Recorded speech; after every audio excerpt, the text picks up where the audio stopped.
Hello, I'm Galactic Knight. Welcome to the sexiest time of the year. A year where we could cuddle up with a loved one. Damn it. How the hell does Mark do that? Anyway, on with the video. Back in the NES era of video games, stories weren't that well developed. Most of the time, it is usually the hero defeats the villain and rescues the maiden and lives happily ever after. Nowadays, games have more story-driven narratives that change the idea of gaming. So romance has to grow and evolve just like the idea too. And for me, the best couples in gaming are the weirdest couples in gaming. Because as we get older, we realize love is strange, and we love to see these characters fall in love like we do. So, in honor of February, I am counting down 14 of, in my opinion, the strangest but best couples in video games. But let's go over a few ground rules before the list. If the fan base shipped the couple and the developers made it canon, it counts. If one of the spouses die or left the other, that doesn't count. Also, the couples have to be canon. And because I'm a prick, it can't be the original character choice, as Mass Effect and Dragon Age do a good job with that. So, with all that said, grab a shot and let's get to celebrating.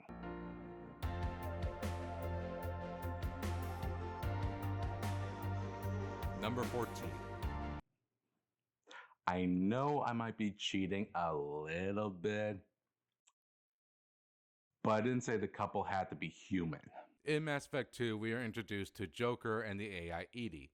At first, Joker didn't like the idea of having an AI, but Edie helped Joker take back the ship from the Collector invasion. It's not until Mass Effect 3 when Edie gets a robot body, we see signs of their affection for each other. With the conversations they have with Commander Shepard, that while they both like each other, they are afraid to admit it to each other. It is up to the player to help them decide to get together. And I know it's kind of cheating a bit, and that it's why it's low on the list, but like Commander Shepard says, nobody ever fell in love without being a little bit brave. If only I followed that rule. Number 13. Brutal Legend is one of my favorite video games on the Xbox and Steam. So you wouldn't be surprised that the next couple on the list would be Eddie Riggs and Ophelia. First off, I think we know why Eddie likes her, but Ophelia has a tough time trusting people because of her family history, the exceptions being Eddie and their leader Lars. But unfortunately, time spent with Eddie and killing off demons got them closer together. Throwing low on this list as well, she was keeping a secret from Eddie which broke their trust and their hearts broken, and then the truth is revealed making Eddie feel like a jerk, and I wonder if the nostalgic critic played this game. Thankfully, Eddie saved her life from the Black Tears, which already sounds like a heavy metal album cover, and they made up and got back together. I think they never made a sequel. Number 12.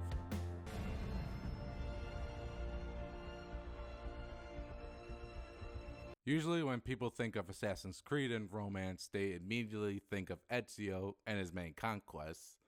That or Odyssey, but honestly, that's a whole nother Pandora's box I do not want to open. Is that a giggity? That is a giggity. Thankfully, I did find a believable couple in this franchise. One is Bayek and Aya from Assassin's Creed Origins, and Arno and Elise from Assassin's Creed Unity. I did want to put Bayek and Aya from Origins on here, but they decided to leave each other after the game ended. Plus, I did like the French becoming couples cliches, so Unity for me had the better couple.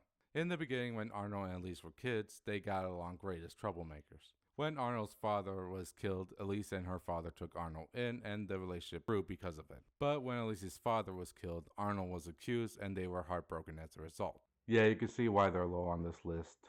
Later on, they... Hang on. Spoilers. Okay. Arnold discovered a coup and then the Templar Order with the help of Napoleon Bonaparte and Elise bringing them back together. Arnold then is rejected by Elise for protecting her, was banished by the Brotherhood, became a drunk, got back together with Elise to return to Paris during the Reign of Terror, found the one responsible with the Templar coup, Elise dies, Arnold kills the one responsible, and he stays in Paris to keep Elise's memory alive. Yeah, I had to figure how to shorten all that in one segment. Honestly, if Arnold did all that for someone, they would be the Assassin's Creed best couple, even though one dies in the end. Number 11. Accept this justice as a gift on my daughter's wedding day. It takes a classic line to explain a classic love story. In the first Mafia game, you play as Tommy Angelo, a normal, everyday taxi driver who got into the Mafia by accident by helping two mob members of the Salieri crime family. And while in the family, he made it big and befriends the bartender Luigi Marino and marries his daughter and the love of Tommy's life, Sarah. Being in the mob and a married couple is a tough racket to get into, basically because he has no choice but to put in witness protection. We see throughout Tommy's journey that nothing is more important than family, even risking his life so that his wife and daughter would live. Okay, this has gone way too sappy. Here's an explosion.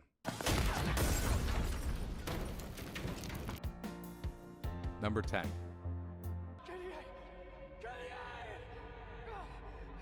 swear I'm gonna get us out of here! Together, Kitty!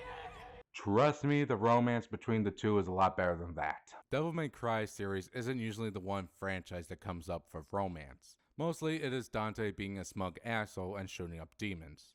Until Devil May Cry 4 with Nero and Kyrie. Being a member of a religious order, Nero was tasked by Kyrie's brother Credo to stop Dante. But after a few levels, Nero sees that the order is using Virgil's sword, and they kidnap Kyrie and kill Credo.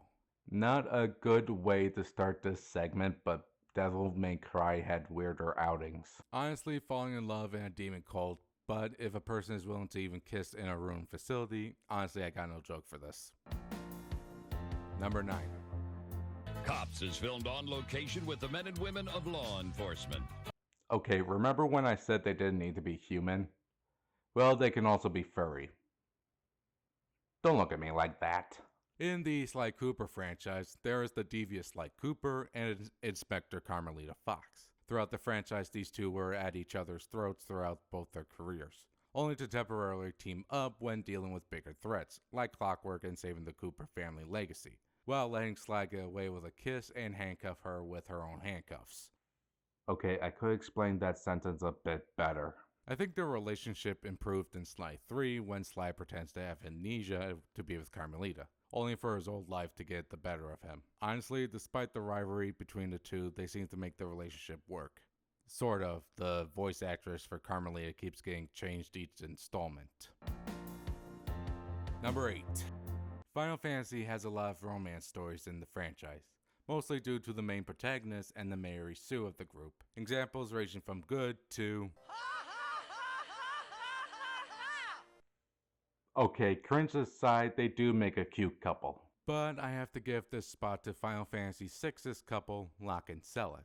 To be fair, their relationship doesn't start till later in the game, and Celes used to be a general in the Imperial Army. But like any hero, he helps rescue Celes from her cell, and she helps the other party escape, and let's be honest, Celes is a good opera singer.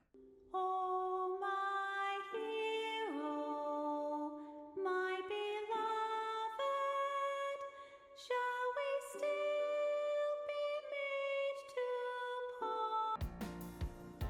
Number 7. The Prince of Persia series isn't a series I haven't touched upon, as it's technically a precursor to Assassin's Creed. But after playing the Sands of Time, there are some good things to say about it.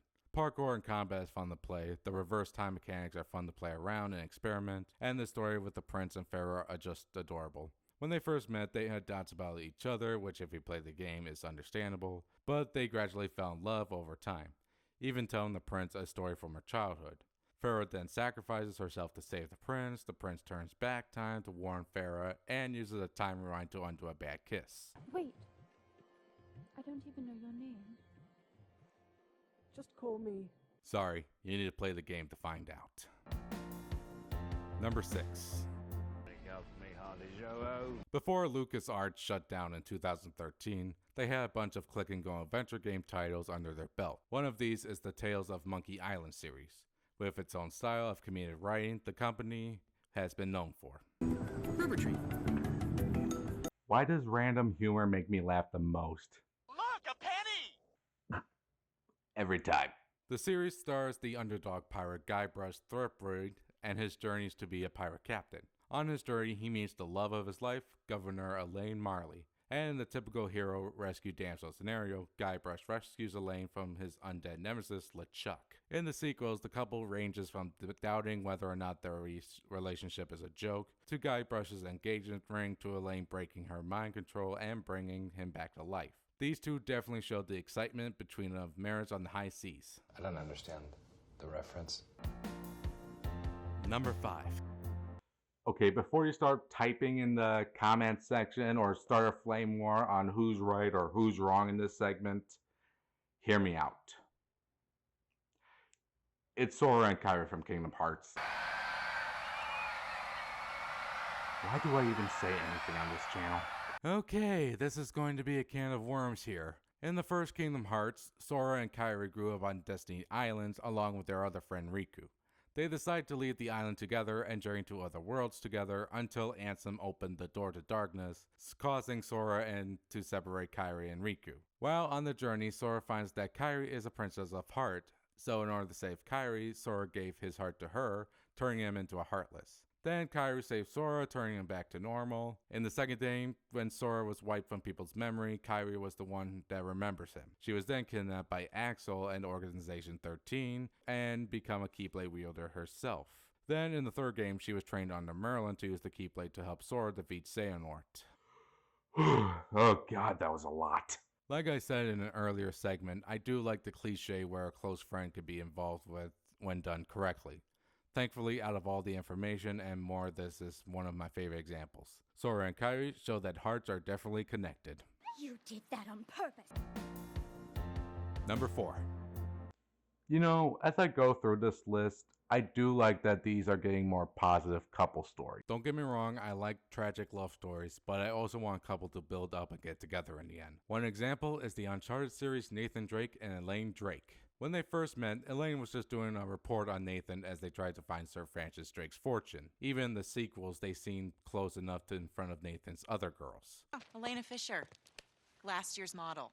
Thankfully, in the fourth installment, they are shown to be married and began to start a quiet life together. Nate even decided to stop treasure hunting altogether. Then his brother shows up and he is back at it. Elaine finds out and decides to help out. They make it out alive and they even start a family with a golden retriever dog.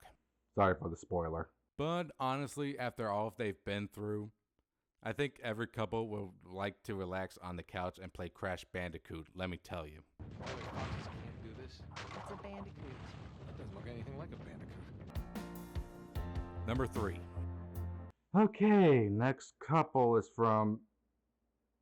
Oh no. Look, I know some fan bases are split on this, but hear me out. It's Link and Zelda from Skyward Sword.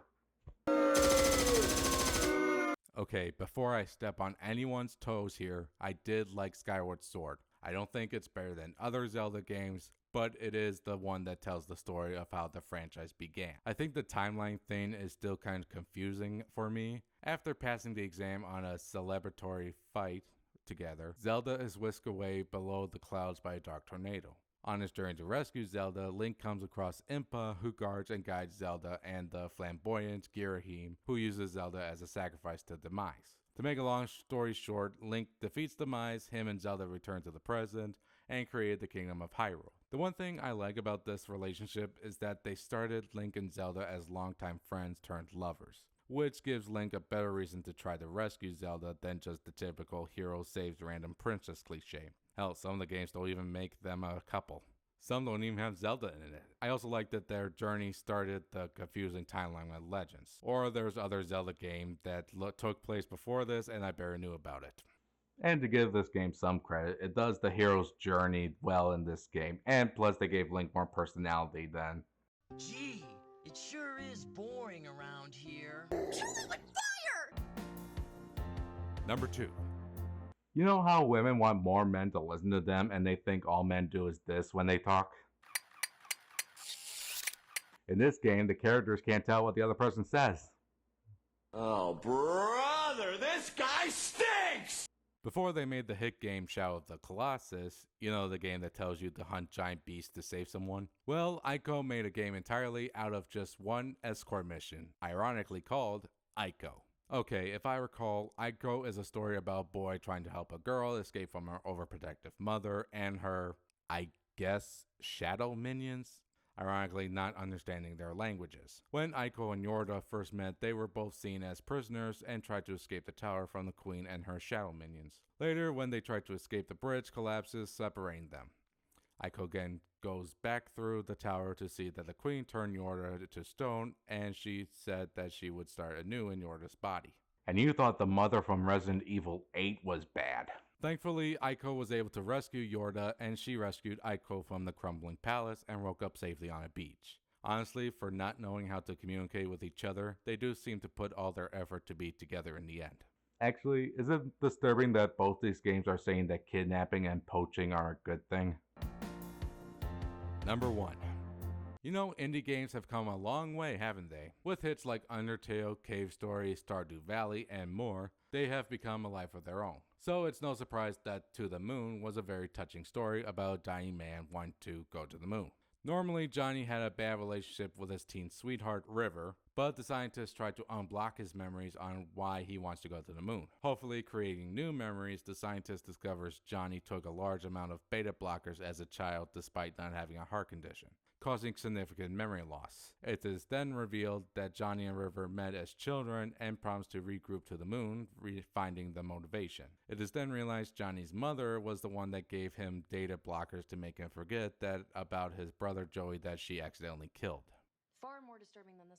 Yeah, the story could be a bit disturbing when looking too deep into it. Because of the data blockers, Johnny forgot their meeting and River gets upset about it. But with her Asperger's syndrome, she doesn't tell him about their first meeting. She tried to get Johnny to remember by cutting her hair and making paper mache bunnies. So when the scientists switched the memories around, Johnny would not meet River again until they started working together at NASA and finally traveling to the moon. In the epilogue showing Johnny's revised memories, Johnny and River got married like before.